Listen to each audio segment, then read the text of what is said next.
텔레비전을 틀면 어느 맛집을 소개합니다. SNS 보면 자기가 먹은 맛집을 얘기합니다. 어떤 요리를 했다고 하고요. 기괴한 혹은 드문 요리를 먹었다는 얘기를 SNS에서 올려서 하지요. 이런 미식의 시대, 탐식의 시대, 과식의 시대를 우리가 살고 있습니다. 그럴 때 우리 기독교인들은 에서의 이야기를 한번 떠올릴 필요가 있을 것 같습니다. 에서는 팥죽 한 그릇에 장자권을 팔았죠.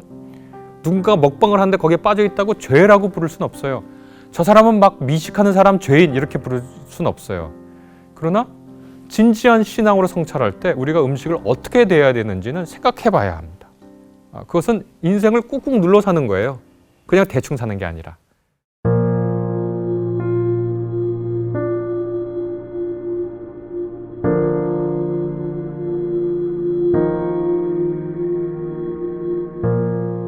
일단 그 질문 굉장히 고맙습니다. 왜냐하면 우리가 신앙을 가지고 산다는 것은 교회, 주일만 기독교인으로 사는 게 아니라 우리의 일상생활 전반을 신앙의 관점에서 조명하고 산다고 하는 것이거든요. 음식이 우리 신앙이 무엇인가, 다이어트가 무엇인가, 또 먹방이 무엇인가, 이런 것들을 신앙의 관점에서 관찰하고 성찰하고 묻고 대답하는 이 과정 굉장히 아름다워 보입니다.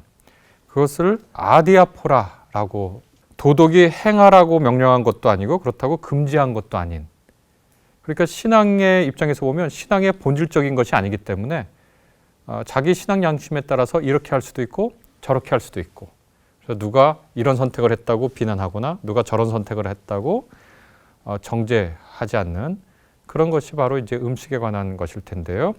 그래도 특별히 오늘날 같이 먹방, 몸, 좋은 음식, 나쁜 음식, 다이어트 음식 이런 것들이 집중적으로 나오는 시대에 음식이라는 것을 성경과 신앙은 무엇이라고 말하는지 우리가 살펴볼 필요가 있을 것 같습니다. 성경 처음부터 끝까지 보면 이 음식에 대해서 매우 복합적이고 또 아주 층위가 복잡한 이런 이야기가 있습니다. 가령 예수님 이야기만 생각해 봐도요. 예수님께서 공생애 시작하시기 전에 사탄한테 시험을 당하실 때 돌이 떡이 되게 해라 라고 하는 사탄의 유혹에 대해서 예수께서 사람이 빵만으로 사는 거 아니고 하나님의 입에서 나오는 모든 말씀으로 산다 이렇게 대답하시면서 음식의 중요성을 조금 낮추신 것 같아요.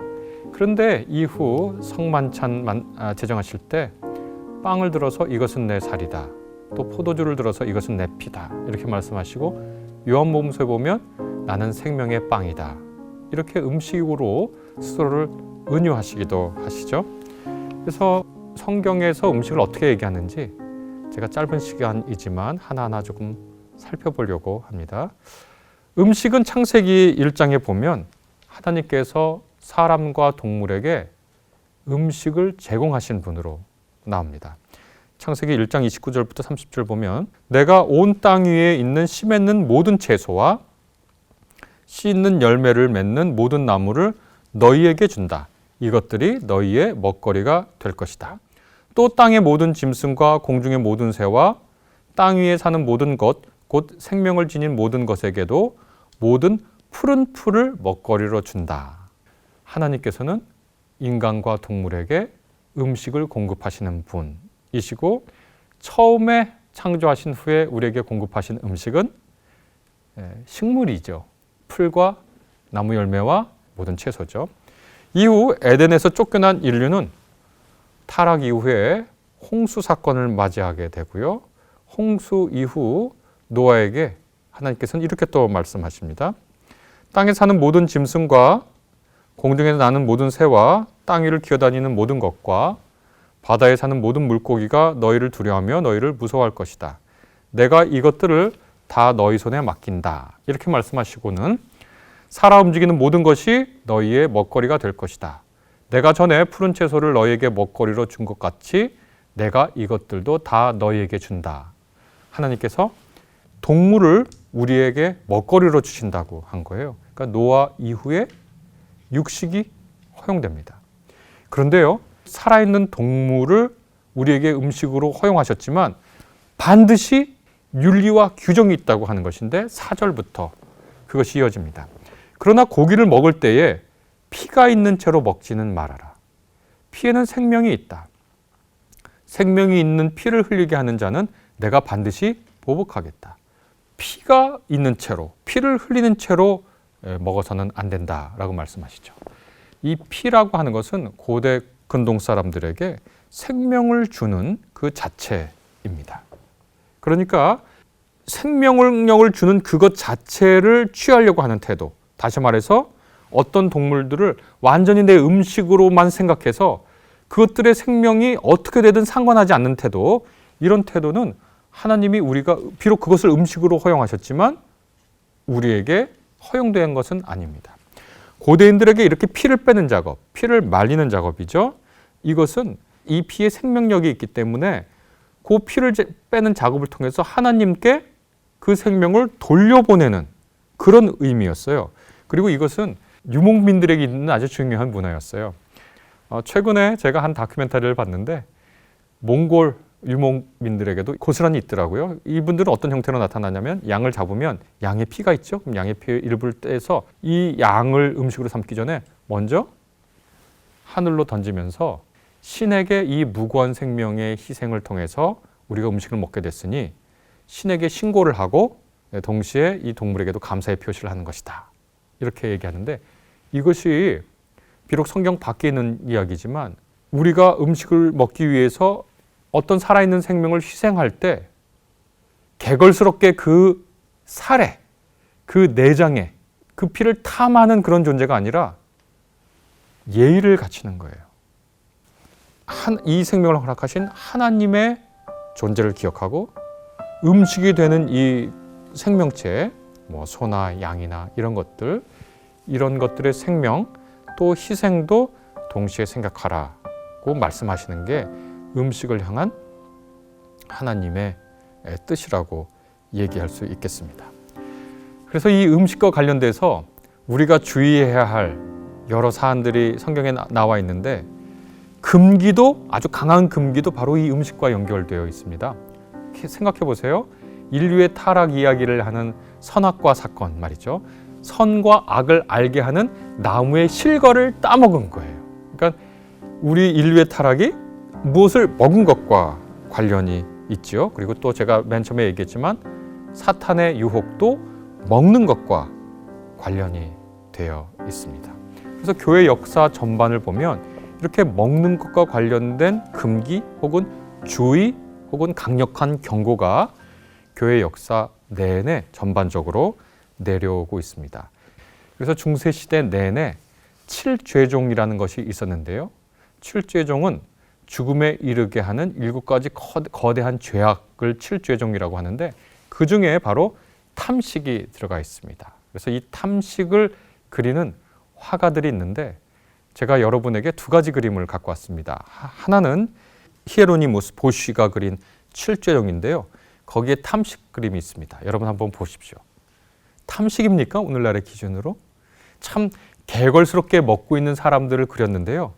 사실 그들의 식탁 위에 있는 걸 보면 저게 왜 탐식이지? 하고 오늘날 사람들은 물을 수 있습니다.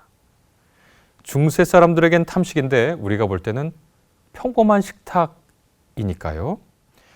1896년에 알버트 앵커라고 하는 분이 그린 지나친 탐식에 관련된 그림도 있습니다.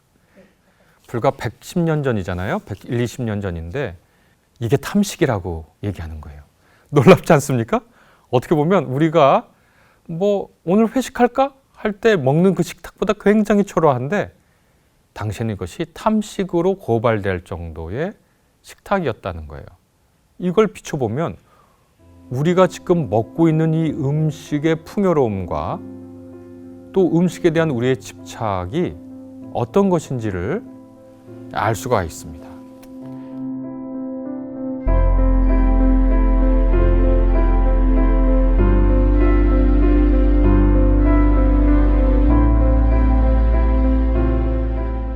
유목 사회에서는요, 유대교나 또 이슬람 모두 다 유목 문화에서 나왔는데요. 돼지고기에 대한 금기가 있습니다. 이것이 공동체 윤리에 해당하는 겁니다. 돼지고기는요, 고대부터 맛있는 고기로 유명한 고기예요. 1세기에 로마의 작가인 플리니우스는 돼지고기에 대해서 이렇게 찬양합니다. 돼지보다 더 다양한 맛을 전해주는 동물은 없다. 다른 동물의 고기 맛은 단 하나뿐이지만 돼지고기는 50여 가지의 다양한 맛을 낸다. 이렇게 얘기했거든요. 아랍 사람들이라고 돼지고기 맛을 몰랐을까요? 잘 알았을 겁니다. 그런데 왜 돼지고기가 그렇게 금기로 되어 있는가?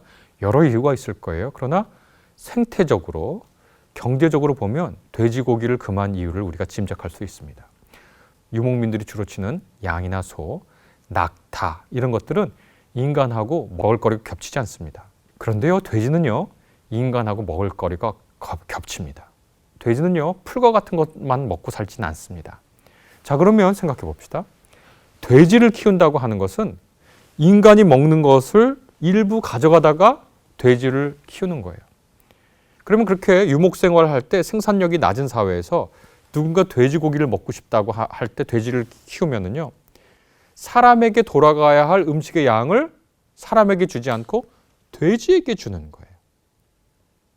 그럼 어떻게 되겠습니까?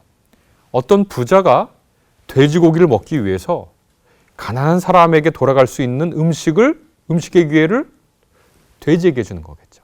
이 사람은 돼지고기를 먹음으로써 미식을 달성하지만 그 과정에서 누군가는 형편없이 굶게 되는 경우가 생기겠죠.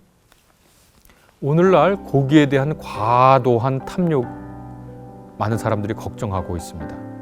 우리가 먹는 소를 키우기 위해서 얼마나 많은 곡물들이 사용되는지, 생태에 문제가 있는지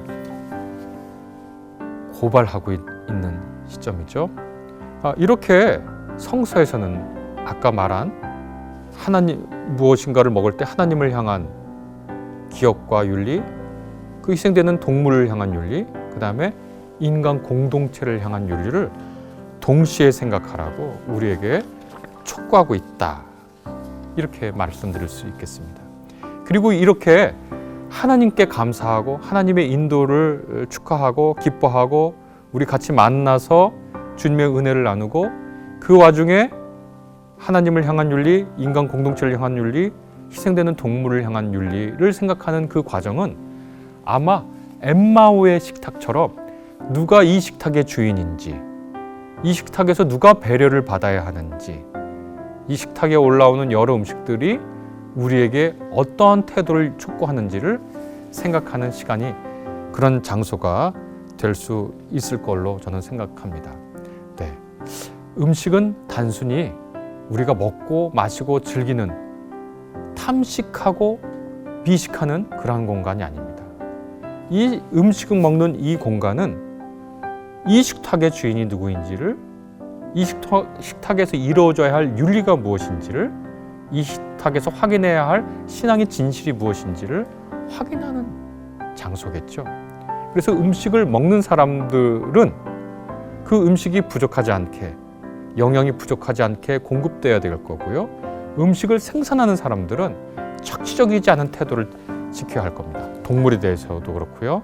또 음식을 생산하는 그 과정에서 공정하게 그 생산에 들어가는 노동자들을 대우해야 할 것이고요. 또 음식이 되는 그 동물들을 우리가 음식으로만 보지 말고 단백질 공급원으로 우리의 입을 즐겁게 하는 존재로만 보지 말아야 할 것이죠. 저는 이 질문에 대한 답을 준비하면서 이 중세 분들이 비록 아주 금욕적인 것으로 조금 치우친 면에서 걱정이 되는 부분이 있지만 이분들이 음식을 대할 때 여러 가지 규칙을 만들었는데 그 규칙을 한번 같이 나눠보고 싶더라고요. 탐식을 경계하면서 이런 목록들을 만들었어요. 너무 비싼 것을 먹는 데에 열중하지 않기. 너무 우아하고 섬세하고 까다롭게 가려 먹는 것. 그런 것 하지 않기. 너무 많이 먹는 것. 그렇게 개걸스럽지 않기. 너무 빨리 먹어대는 것. 그거 인간다운 거 아닌 거 기억하기. 너무 간절하게 먹어대는 것. 뭐랄까요? 이것이 마치 내 인생의 중요한 순간이라는 듯이 간절하게 먹어대는 것. 그렇게 하지 않기. 이런 목록들은 어떻게 보면 고리타분하게 보이고 우리 먹는 즐거움을 앗아가는 것처럼 보이지만 저는 이 목록들을 생각할 때 늘 먹는 것과 관련된 하나의 사건이 머리에 떠오릅니다. 바로 야곱에게 팥죽 한 그릇의 장자권을 판 에서 이야기입니다. 에서는 팥죽 한 그릇에 자기 장자권을 팔아 넘겼죠.